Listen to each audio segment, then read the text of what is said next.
Estamos haciendo un estudio de la vida de Moisés y le llamamos Moisés, hombre de Dios. Si no cuentas con las notas impresas, contacta a la oficina.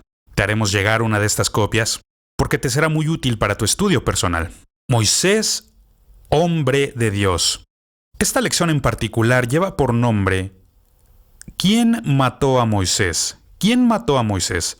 No es un título muy convencional, pero verás a qué me refiero cuando desarrollemos este estudio. Vamos a leer un pasaje de la Escritura. Es un poco largo, pero cimentará el trasfondo de lo que yo quiero transmitirles en esta lección. Números capítulo 20, versículos 7 al 12. Y habló el Señor a Moisés diciendo: Toma la vara y reúne a la congregación, tú y Aarón tu hermano, y hablad a la peña a vista de ellos, y ella dará su agua. Y les sacarás aguas de la peña, y darás de beber a la congregación y a sus bestias. Entonces Moisés tomó la vara de delante del Señor, como él le mandó. Y reunieron Moisés y Aarón a la congregación delante de la peña, y les dijo: Oíd ahora, rebeldes, ¿os hemos de hacer salir aguas de esta peña? Entonces alzó Moisés su mano y golpeó la peña con su vara 2 veces, y salieron muchas aguas, y bebió la congregación y sus bestias. Y el Señor dijo a Moisés y a Aarón: Por cuanto no creísteis en mí, para santificarme delante de los hijos de Israel, por tanto, no meteréis esta congregación en la tierra que les he dado. Vaya, qué historia tan sorprendente. Y una de las cosas que destacan para mí es que estos son los días finales de los 40 años que pasaron vagando en el desierto. Sería probablemente el último año o año y medio de esta experiencia en el desierto, donde esta historia toma lugar. Y es aquí donde descubrimos que Moisés deliberadamente desobedeció a Dios. Pero ¡qué tragedia! ¡Qué tragedia! Verás, Dios habló con Moisés y le dijo: quiero que hables a la peña. La Biblia dice que la golpeó. Dios le dijo que le hablara. Habla a la peña. Pero en lugar de hablarle a la roca, toma la vara de Dios que está en su mano y comienza a golpear a la peña, a la roca. La Biblia dice que él la golpeó 2 veces. Ahora, por esta razón el salmista, muchos años después, escribió acerca de este suceso y nos describe qué es lo que ocurre en el interior de Moisés. Y este es el problema, y podemos escucharlo en sus palabras. ¿Deberíamos sacar agua para ustedes, rebeldes? Está llamando a los hijos de Israel rebeldes. Cuidado con lo que pasa. Ahora, en el Salmo 106, versículos 32 y 33, dice: también le irritaron en las aguas de Meriba, y le fue mal a Moisés por causa de ellos, porque hicieron rebelar a su espíritu, y habló precipitadamente con sus labios. Ahí está el problema. El problema es que Moisés se enoja y Moisés explota y también habla precipitadamente con sus labios porque permitió que la gente provocara su espíritu. Cuidado con esto, mucho cuidado. Cualquiera que se encuentre en una posición de liderazgo, tarde o temprano tendrá este reto. Tarde o temprano, y tienes que tener mucho cuidado. No permitas que la gente provoque a tu espíritu para que tú cometas tonterías, así como Moisés. Ahora conocemos esta historia, hemos escuchado esta historia. Veamos si puedo responder a la pregunta: ¿por qué Moisés se rebeló contra Dios? ¿Por qué? Sabemos qué fue lo que hizo. Veamos si podemos descubrir por qué lo hizo. Punto número 1. En primer lugar, Moisés estaba emocionalmente herido. ¿A qué me refiero con esto? Miriam, la hermana de Moisés, ha muerto recientemente en Cades. Ella acaba de morir y recuerda, han estado viajando por 40 años en el desierto, pero de acuerdo con el registro bíblico, esta es la primera vez en que él experimenta una pérdida personal. Voy a leerlo para ustedes en Números capítulo 20, verso 1. Llegaron los hijos de Israel, toda la congregación, al desierto de Sin en el mes primero y acampó el pueblo en Cades. Y allí murió María, es decir, Miriam, y allí fue sepultada. Ahora, en la vida de Moisés, esto es una pérdida personal. Moisés ha estado con el pueblo de Israel en el desierto por 40 años y él ha visto muchos funerales, pero de todos los funerales que él ha experimentado, esta es su primera pérdida personal. Su primera pérdida personal, porque Miriam era su hermana. Era su hermana. Y esto es algo bastante importante en su vida, porque está registrado en la Escritura. Registrado para que lo leamos y lo estudiemos. ¿Qué le está pasando a Moisés? Moisés está de luto por su hermana. De luto por su hermana. Y ella ha tenido que morir con esta generación tan incrédula. Y Moisés lamenta este hecho profundamente, que su hermana nunca vio la tierra prometida. El dolor es una fuerza poderosa, es muy poderoso, y se requiere tiempo para recuperarse del dolor. Obviamente, Moisés no se ha recuperado, y esta es una de las razones por las que hizo lo que hizo. Esta es la segunda razón. La segunda razón que yo veo es que Moisés está espiritualmente desanimado. Moisés está espiritualmente desanimado. ¿Y a qué me refiero con esto? Están en Cades. 40 años antes habían estado en la misma montaña. 40 años antes habían acampado ahí, en Cades, y fue ahí donde se habían rebelado en contra de Dios y se rehusaron a entrar a la tierra prometida. Vamos a leerlo. Esto se encuentra en Números capítulo 14, versículos 32 al 34. En cuanto a vosotros, vuestros cuerpos caerán en este desierto, y vuestros hijos andarán pastoreando en el desierto 40 años, y ellos llevarán vuestras rebeldías, hasta que vuestros cuerpos sean consumidos en el desierto, conforme al número de los días, de los 40 días en que reconocisteis la tierra. Llevaréis vuestras iniquidades 40 años, un año por cada día, y conoceréis mi castigo. Eso fue hace 40 años. 40 años antes habían estado en el mismo lugar, en este lugar, en Cades. Y este es mi punto. El punto es, cuando una iglesia se rehúsa a seguir a Dios y dice, no queremos hacer esto, adivina quién será sentenciado a ir con ellos en su vagancia en el desierto. Así es, el pastor del rebaño. Y eso es lo que está pasando en esta historia. No había sido a causa de Moisés. No había sido Moisés quien falló en creerle a Dios. La fe de Moisés estaba en Dios, la fe de Moisés era fuerte. Moisés está animándolo. ¡Vamos! Podemos hacerlo. Esta es la tierra prometida, la tierra que Dios nos ha prometido. Se rebelaron contra Dios, se rehusaron a ir, y como dijo Dios, serán tus hijos los que sufran, serán tus hijos quienes cargarán con tu rebeldía, tu infidelidad. Vaya, qué palabras tan fuertes y qué advertencia para nosotros. No fallemos en seguir a Dios. Sigámosle por fe. Bien, ya vimos que él estaba emocionalmente herido y espiritualmente desanimado. El tercer punto, la tercera cosa que veo es que Moisés estaba físicamente cansado. Físicamente cansado. ¿Y de dónde salió esto? Se remonta a la historia que analizamos en la lección anterior, de Números capítulo 16. Moisés recientemente atravesó la agotadora rebelión de Coré. La rebelión tomará mucho de ti. Siempre es así. Es una experiencia agotadora. Y la verdad de esto es que no son solamente los rebeldes quienes pierden en este caso. En una rebelión todo el mundo pierde. Todo el mundo, incluyendo a Moisés. No solamente el pueblo, no solamente los rebeldes. Todo el mundo pierde. Por ejemplo, en esta historia vemos que los rebeldes pierden, los líderes, Israel. Vemos que el pueblo de Israel y también el reino de Dios, todo el mundo pierde en una rebelión. Que Dios nos ayude a no olvidar esto, porque tantas veces somos tentados a volvernos rebeldes. Y cuando lo hacemos, es una situación en la que todo el mundo pierde.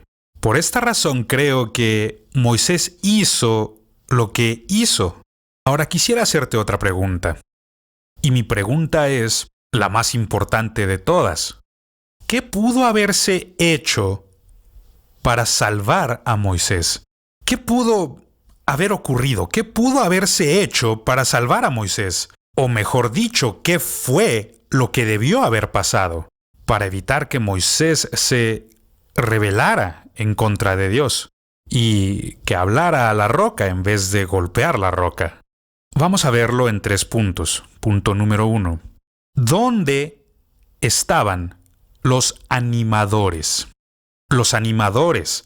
¿Dónde están las personas que se van a levantar en favor de Moisés, que van a animarlo en estos tiempos difíciles? Vamos a leer la referencia en la Escritura y se encuentra en Números capítulo 20, verso 3. Y habló el pueblo contra Moisés, diciendo: Ojalá hubiéramos muerto cuando perecieron nuestros hermanos delante del Señor. Y aquí están quejándose otra vez. Quejándose, y esto lo vemos una y otra vez en la historia de Israel, siempre quejándose. Esta es la mentalidad de un esclavo. Piensan como esclavos, por eso se quejan tanto. Pero la pregunta es, ¿todo el mundo estaba quejándose? De verdad lo dudo. De verdad lo dudo, porque cuando estudias la historia descubrirás que habían entre 2 y 3 millones de personas acampando en el desierto. Ese es un grupo enorme de personas. La verdad es que seguramente en toda tu vida no verás ese número de personas. Tu campo visual no abarca tanto, a menos que estés en un avión. No se puede. Tu campo visual no abarca ver 2 o 3 millones, y mucho menos puedes escuchar a 2 o 3 millones al mismo tiempo. Pero la verdad es que Moisés no puede oírlos a todos. Pero a los que sí está escuchando, están quejándose. Los quejumbrosos siempre van a asegurarse de que su voz se escuche.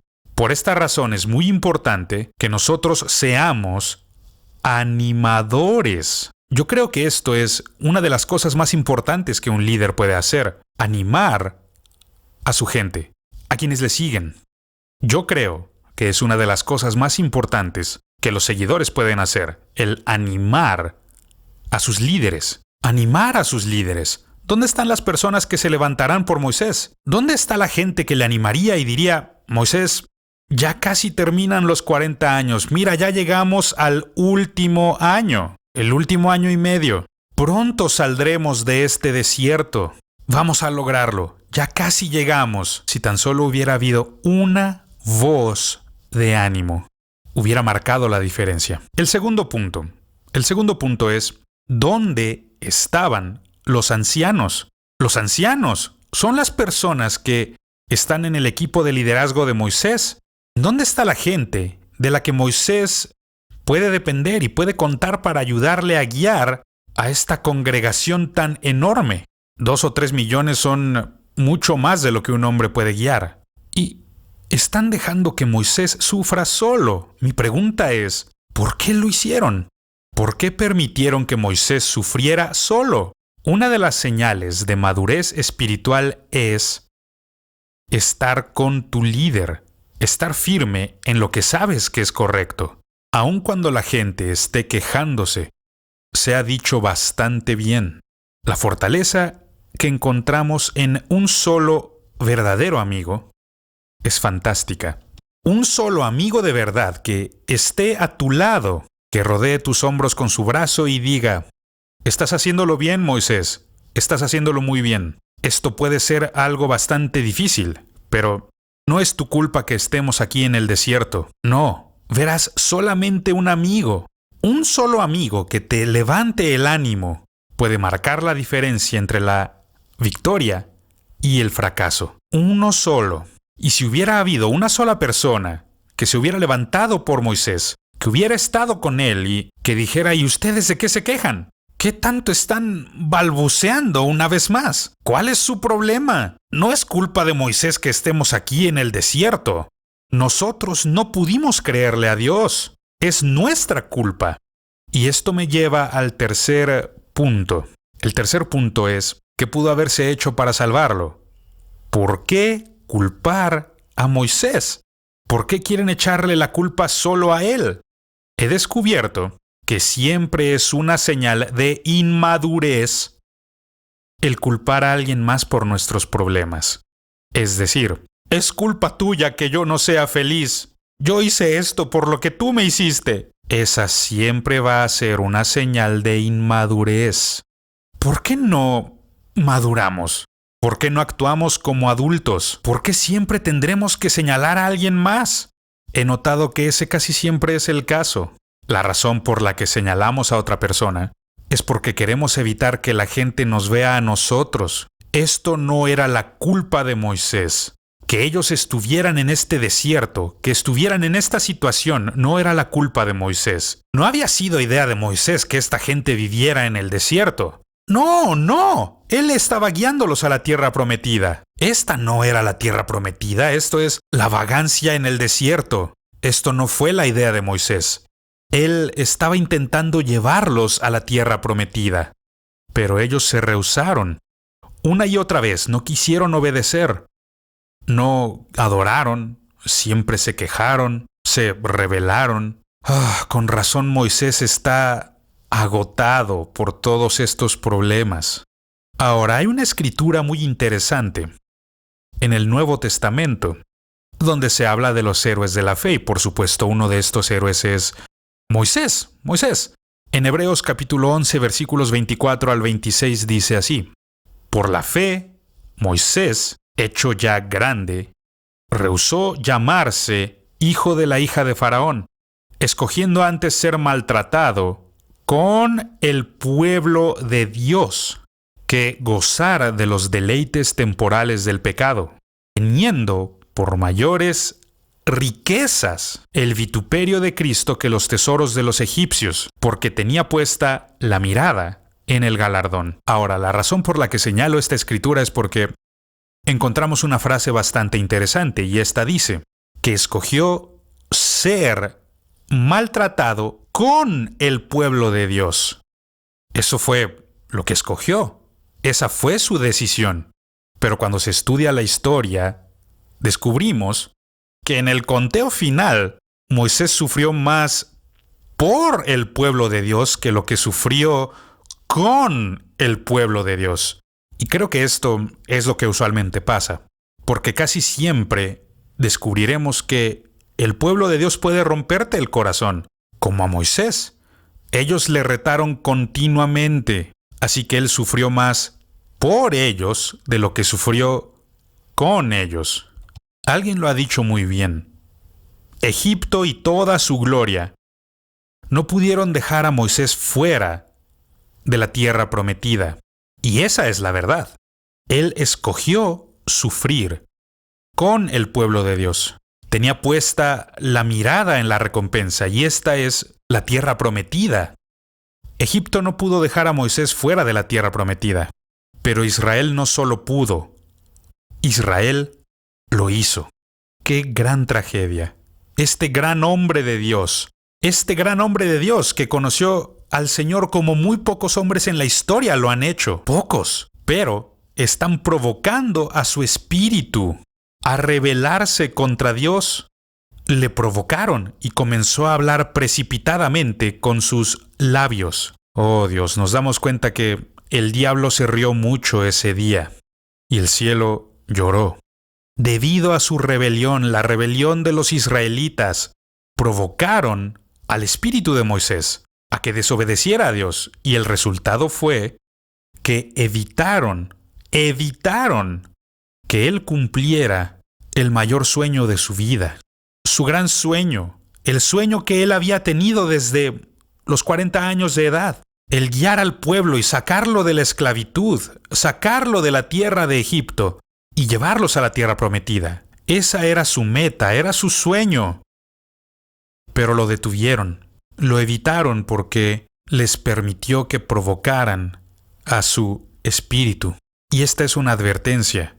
Que Dios nos ayude, porque he visto cómo pasa muchas veces a líderes espirituales, muchos predicadores y pastores, mueren antes de tiempo, sin alcanzar el potencial que tenían en Dios. ¿Qué pasa? No es el mundo, no. Muchas veces es la gente en la iglesia, son los creyentes, son los cristianos que se rehúsan a creer y se rehúsan a seguir. Y debido a esto, debido a su rebelión contra Dios, evitaron que Moisés diera cumplimiento al gran sueño de su vida, el sueño de llevar al pueblo de Israel a la tierra prometida. Y me doy cuenta de que este es un mensaje bastante serio. Es un mensaje muy serio y es algo que yo he visto con mis propios ojos y uno que he vivido en carne propia. Tantas veces he sido tentado a rebelarme porque si ponemos nuestro enfoque en los rebeldes, llegamos a ser como la gente que no nos agrada. Llegamos a ser como la misma gente que se rebela en contra nuestra. Somos como ellos. Y esa es la estrategia de Satanás. Su estrategia es que ya no miremos a nuestro Dios, que quitemos los ojos de la meta, la tierra prometida, y que pongamos nuestra mirada en el problema, en el conflicto que estemos atravesando. Estaban en el desierto, necesitaban agua para beber. Y como no tienen agua, empiezan a quejarse otra vez. Esa es la mentalidad de un esclavo. Los esclavos siempre están quejándose de sus problemas, en vez de levantarse y de volverse fuertes y poder superar el problema. Que Dios nos ayude como líderes espirituales a no caer en esta trampa, porque yo pienso que es una de las trampas más peligrosas que cualquier líder espiritual enfrentará. La trampa de ser un rebelde, rebelarse contra Dios. Moisés sabía bien qué fue lo que Dios dijo, pero dejó que su enojo tomara el control. Y eso es lo peligroso sobre el enojo.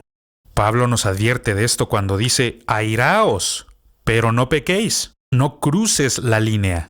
Si no tenemos cuidado, el enojo nos llevará a cruzar la línea. La Biblia nos dice, mía es la venganza, yo daré el pago, dice el Señor. Y cuando cruzamos esa línea y comenzamos a juguetear y a creernos Dios, oigan, rebeldes, ¿vamos a sacarles agua de esta peña? No. No se trata de mí, no se trata de ellos, se trata de Dios y de su reino.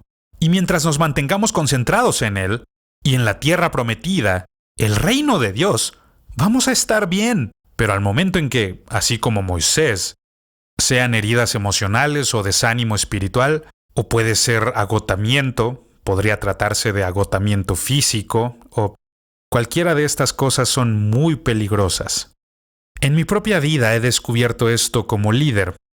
Recuerdo una vez en que me dejé llevar hasta el extremo, al extremo. Y Dios me ayudó a no hablar precipitadamente con mis labios, aunque me vi abrumadoramente tentado a hacerlo. Yo me mantuve sereno, pero la situación era bastante fuerte y honestamente yo me quería morir y le decía a Dios, Dios, ¿me dejarás vivir con esto el resto de mi vida? Y yo me sentía bastante agravado por esto. Siempre intenté vivir mi vida al máximo y siempre llevarme hasta el extremo, pero descubrí que hacer esto es algo muy peligroso, porque alguien puede aparecer y darte el empujoncito que necesitas. A mí me encantaba vivir mi vida según ciertas frases, como si no vives al extremo, solamente estás ocupando espacio.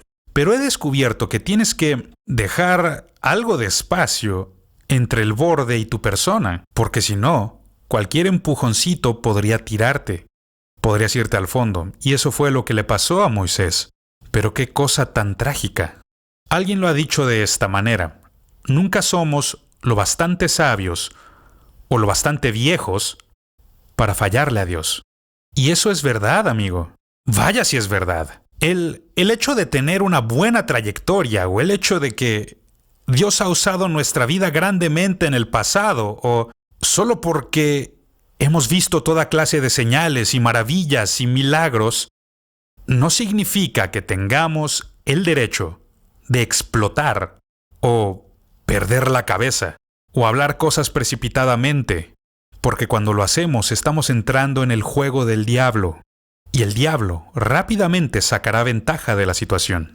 En el caso de Moisés, Dios dijo, no llevarás a los hijos de Israel a la tierra prometida. Y esto era lo último que Moisés quería escuchar. Gracias a Dios porque se sometió otra vez a la autoridad de Dios y fue capaz de llevarlos a los límites de la tierra prometida.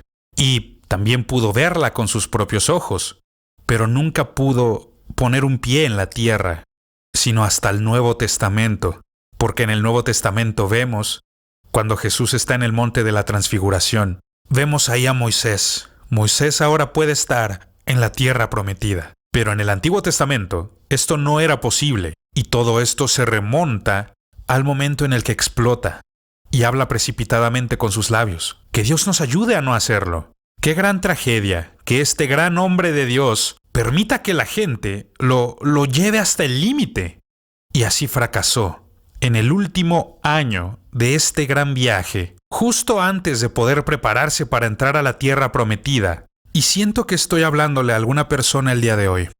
Yo te reto. Estás más cerca de lo que tú crees. Cada vez más cerca de la tierra prometida y de la gran victoria, de aquello que siempre has soñado. Ya casi llegas. No te lo pierdas. No lo desperdicies solo porque alguien se esté rebelando y quejándose otra vez. No permitas que esto te haga perder la cabeza y tú te vuelvas como ellos. No seas un rebelde. Mantente tranquilo, guarda la calma, mantén la paz. No permitas que ellos provoquen tu espíritu. Y si haces esto, te prometo que podrás ver la tierra prometida. Así que Dios nos ayude a que en nuestro viaje espiritual, en nuestro andar con Cristo, no cometamos el error de Moisés, de hablar precipitadamente con los labios, sino a producir el fruto del Espíritu, que es amor, gozo y paz.